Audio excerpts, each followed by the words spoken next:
we got to quit treating it like it's a bad problem and recognize it's a bad solution. Same as alcohol. Mark, what is the correlation between alcohol and sex addiction and watching porn? For those watching us, I want them to know I did not give you these questions in advance, but they are brilliant. I mean, those are exactly the questions to ask. I suspect you already know the answers, most of them. It is a very, very direct correlation. We know that 60% of porn addicts are also alcoholics. And the reason for that, according to the American Psychological Association, there's 160 addictions, and the vast majority that have an addiction have dual addictions. And they come in two categories. You have behavioral addictions, such as pornography or sex, and you have substance addictions, such as alcohol, narcotics. And so, but it's all the same thing, because the way I like to say it is that addiction, especially pornography, is not a bad problem. And we got to quit treating it like it's a bad problem and recognize it's a bad solution. Same as alcohol.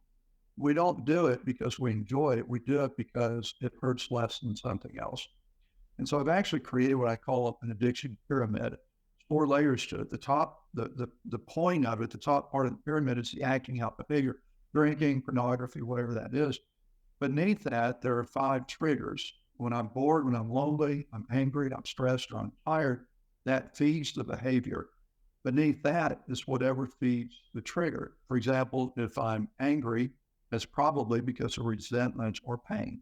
And so I have to treat that. And at the bottom layer, there are 3 things: isolation, trauma, and abuse.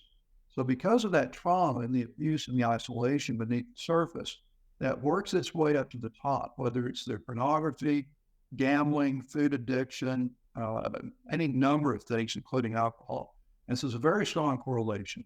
So what happens is we go into our addiction mode, and then we start substituting addictions because we feel like I could get rid of this one if I did this one for a while.